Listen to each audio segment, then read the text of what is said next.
Let's talk about utilizing headbutts in the street. At first thought, people are always going to kind of like throw headbutts out the window as a stupid technique. Well, if you're doing it improperly, yeah, you're going to cause yourself some serious damage. But we've seen a lot of videos where people utilize headbutts as like an opening strike, and it works really well. We've seen them utilize it in close quarters. I've also seen the flip side where people use it like this and they miss. Do you want to do this really? Before we do this? Oh, he fell over. So I'm going to show you kind of like 3 different types of scenarios that a headbutt could be utilized in self-defense. Now, before we do that, what is a proper headbutt, right?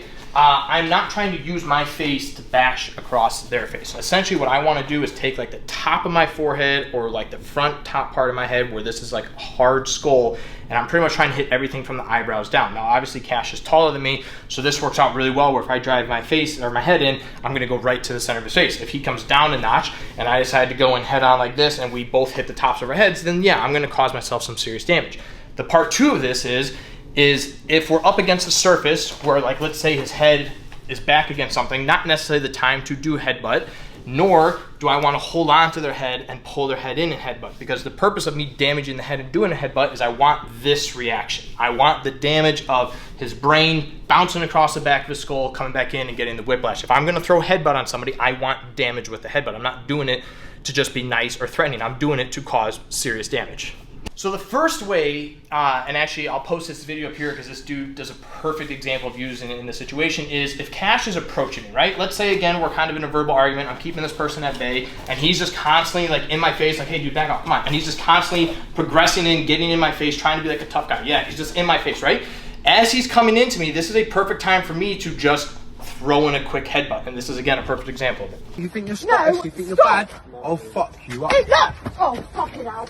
What I'm not trying to do is kind of do the flip side where I'm essentially kind of chasing him down and I'm going to drive in, because if he sees my head going forward, all he has to do is move out of the way and I'm just going to go straight down to the ground. So it's going to be kind of like a time situation where, again, if he's walking into me, I'm backing off, he's in my space. Like, that's a good opportunity for me to just whip in that quick headbutt. And then obviously from there, let's say his head bounces back a little bit, his hands go up, now I can follow up with whatever I need to do. Maybe I throw in the headbutt and I can change levels, or I can use that as an opportunity to now create even more space and get out of situation. So again, first option is just as they're closing the distance, I'm gonna do it in that transitional period as they're getting closer.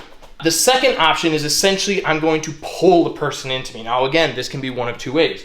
One could be where, like, let's say he's holding on to me, right? And I can use this, like if he's got tight grips, he's not letting me go anywhere, I can literally pull my hands back and drive my head in because he's locked onto me. If I pull, he's coming closer. The other option is, let's say I'm doing this, like, dude, back off. Like, back off, dude. And he's not backing off, he's just pressuring into me, just pressuring, yeah. He's just kind of pressuring in. Then I'm going to grab him, whatever I can grab, and now I'm pulling in as I drive my head through. So it's just gonna be like a quick drive that head in, again, do the damage I need to do, and then I can use that to clear off. So that's the second option. First one, again, is they're approaching me. As I back off, I time it as they close the distance. The other option is I'm literally pulling them in, driving my head into their face, and again, I kind of release them back. But again, understand, both times I'm not scooping or anything to the head. I want that head to ricochet back.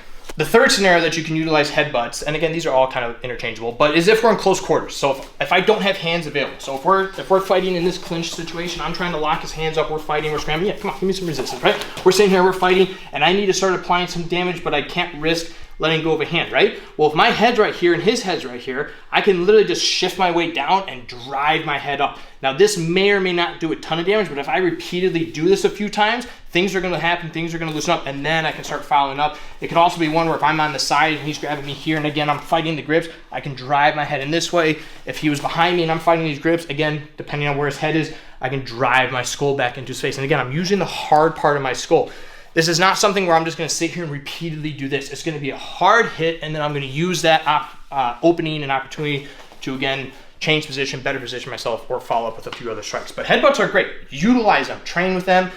Believe it or not, you can train with them like you would punching with pads, right? You hold a pad and you can practice where if he's, pretend this is a pad in his hand, I can drive and practice getting comfortable striking on the right part of my head just like you would practice headbutting a soccer ball. I have to learn how to position and angle my head properly to where I'm minimizing damage to myself and maximizing damage to my attacker. But learn how to use headbutts, and ultimately, anytime somebody is this close to you and I don't have the ability to throw strikes with my hands or utilize elbows, we can utilize our heads and drive our head in the face, because again, as Conor McGregor once said perfectly, don't let no one get this close.